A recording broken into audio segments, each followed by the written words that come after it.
Ustaga assalomu alaykum. Charchamay ishlayapsizmi aka? Zakasimiz tayyor. Apshipkasi qoldi, qilib qo'yib chiqaveramiz. Apshipka qilishdan oldin tashqi korpusini, ichini, tuzilishlari, ishlatilishini bitta video qilib qo'yaman aka. Uyda egasiga ham, yangi klient bo'lsa ham ko'rsata olasiz aka. Baribir so'raydi, qanaqa lista bo'lgan, ichini ko'ray, qanaqa ishlaydi deb. Shunga o'ziga ham bitta video qilib qo'yapman aka. Xo'sh, ochiq yopiq sistemani ko'taraveradi. Ichi uchli, tashqi to'rtli lista bo'lyapti. Yopiq sistemani ko'taradi deganim sababi lista gipti bukilgan, chaki yo'q, bu tarafda ham yo'q, tepada ham yo'q, orqa tarafda ham yo'q. Bu taraflari ham mana chaksiz. U yoqda ham chaki yo'q. Keyin belda ham ko'paytirilgan. Bemalol shu 4-6 bar bosimda ko'taraveradi maksimal. Endi rabochiy bar undan past bo'ladi-yu. Tepadan zapravka qilinadi. Birinchi marta shu tagiga ozgina tushashtirib olib cho'p qilib, ustidan ko'mir tashab turaveradi. Ko'mir pasaygan sari ustidan ko'mir tashab turaveradi. Har kuni 2 mahal, 3 mahallab tutashtirib yurmaydi. Bir haftada bir marta yoqadi. Ash tutashtirgan boyachi 7 kundan keyin shu tozalaganda bir marta o'chiradi xolos. Taydagi shilaylarini kullarni qo'qoradi. Mana stadiondan ko'ra mashi qulay bo'lgan. Xudo xolasa chiroyli qilib qo'ydik. Xo'p, yana bitta qulaylik qilganmiz bunga. Katta-katta o'tinlar ham bor, tutlar yaqishadi. Unga xo'p, bu yoqdan promoy tiyaga deganmiz. Qilib qo'yganmiz, yasab promoy tiyaga deyiladi bu. Bu yerda ochiladi, tepadan tutashtirganda. Xolasa pastga chiqib tushib ketadi. Xolasa promoy mo'r yurmoqchi bo'lsa, birinchi jihatiga mo'rlarni qizdirishadi-ku ko'pchilik. Ashunda ochib qo'ysa, to'g'ri mo'r yuraveradi, mo'r bir pasda qizib oladi. Hali kondensatni ham oldini oladi. O'tinda ham yaxshi bo'laveradi mana shu yerda. Chunki o'tin pastdan yonishi qiyin, katta o'tinlarni tepadan yonadi. Xo'sh, o'zi nijniy garinada yakishga ham qiylanishyapti-kan, o'zi pastga cho'g'ni tushirib olishi ham qiyin. Shuning uchun hali verniy garinani singari ko'mirni to'ldirib bosib turib, tepadan yoqib turib, mana ochib qo'yadi. Issiqlik o'zi pastga tushib chiqib, ham verniy ham nijniy garina sifatida yonaveradi. Bunimiz shu promoy tiyaga. Keyin zapravka qilayotganda ochib qo'ysa, bu tarafdan ham ko'tarib qo'ysa, odamni o'zini yuziga tutun urmaydi. Tutun promoy urib turadi, mo'r tortib beradi. Xona, anaqa katyon xona ham tutunga to'lib ketmaydi. Ashunga ham qulayligi bor agar bu yopiq bo'lganda, chunki ko'mirning ustida ham baribir tutun to'planardi. Ashuna qilib qo'yganmiz qulayligi. Xo'p, ikki xil usul bilan yaxshi bo'ladi. Bittasi ventilyator, bittasi regulyatorning tiyagi. Xo'p, ikkovidan gradus ko'payadi. Bu yerga masalan 90, 75, 60 qilib qo'yib qo'ysa, ventilyator o'zi o'chib yonaveradi. Buni ham bu ventilyator daboroti, skorsi, ventilyator daboroti tez sekin yoqib turadi. Xo'p, bunda ham gradusga ko'payadi. Gradusga qo'yganda bu zanjir orqali gradusi bu ko'tariladi. Ko'tarilganda mana ochiladi zaslonka.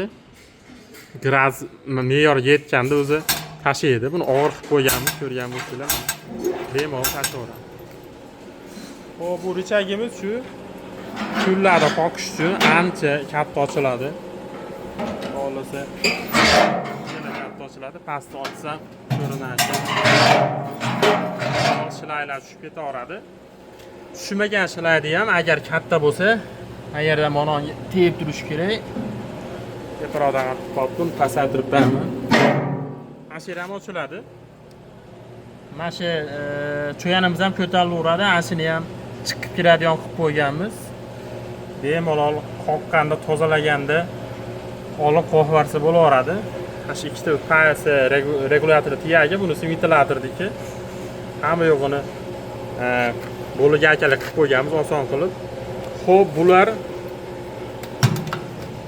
bemalol masalan azbizning iplar qoplangan chekalariga agar endi ishlatish davomida mana yotadi baribir. Yotganda buni kulich bilan qatirib ichkariga torsa yana ham ezilaveradi, tutun chiqmaydi. Bu taraf ham bemalol ligirovka bo'laveradi. Keyin buni chapga 10 ga ochiladigan qilsa bo'laveradi. Mana ikki bo'libgancha bir xil chiqqan.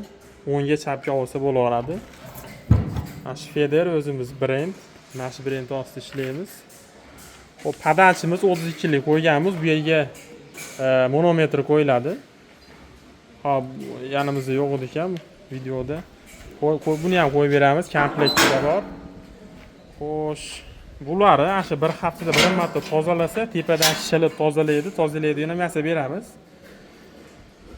4 ta kitobi bor buni. Asosan 3 ta bo'ladi, biz 4 ta qildik. Yana ham istalaydi ushlab qolish uchun. Bular ham shu ligirovka bo'ladi, bu taraf ham ligirovka bo'ladi, pastga tushib chiqadi. Xohlasa, bunga pastni ham eshikli qilib qo'yganmiz. Oldin bo'liga akada qatirib yurardik, buni ham eshik qilib qo'ydik. Uydagilarga maksimal holatda qulaylik nima kerak bo'lsa qilyapmiz qo'ldan kelgancha. Bu yerga ariston teng uchun joy, agar kerak bo'lmasa, xo'sh, anaqa bilan zagrushkama yo'g'orsa bo'laveradi. Keyin mo'r keladigan bo'lsa, mo'ri 114. Xo'p, mo'rni ham tepadan tozalaganda men yerga qopni baylab, qopga tushirsa bo'ladi. Yana bitta vazifasi, mo'ri kondensat bo'lganda, bu anaqaga urib yormaydi, katta yo'lni ichiga kirib ketmaydi. Chunki pastdan sho'radi, mana ochib qo'ysak, pastdan yoradi bemalol. Buni ham qo'l bilan bemalol ochib yopiladigan qilib qo'yganmiz, bitta barmada ham aylanyapti. Hamma qulayliklari bo'ldi. Xudo xolasa, qirg'iz bilan qozon ko'mir yaqqanda bu bilan ishlatsa ishlaydi. Endi o'zimizning mesniy ko'mirga ventilyatorsiz jonish juda qiyin. Shuning uchun ventilyator bilan beradi. Komplektida ham ventilyatorlar bor, bunisi yo'q. Agar kerak bo'lmasa, buni yechib turib, bu yerga zag'ircha qo'yib qo'yilaveradi. Buni ham svarkasini to'ldirib qo'yamiz. Komplektda bu bo'lmaydi, komplektda ventilyatorlari bo'ladi. Mana shu holatda boradi. Apshipkasi bilan. Apshipkadan oldin bir video qilib qo'ydim. Xudo xolasa, qanaqadir yana bir savollar bo'lsa, telefon qilsa, bemalol tushuntirib, chiroyli qilib dastlabki ham qilib beramiz. Xo'p, buni oralariga ham stiklavata qo'yiladi. Buni stiklavata, paranit qog'oz qo'yiladi. Bu yerga ham haligi eshiklar eshilib ketmaydi, 2 qavat bo'lgan. Eshiklar ham ko'rayotgan bo'lsa, to'rli. Buni ichida ham stiklavata bo'ladi. Xo'p, nimasi qolib ketdi? Xudo xolasa, shu ma'lumotlar, bundan keyingi videolarda ham chiroyli qilib yana ma'lumotlar qilib tashlab beraman. Xudo xolasa, bugun jo'natib beraman aka.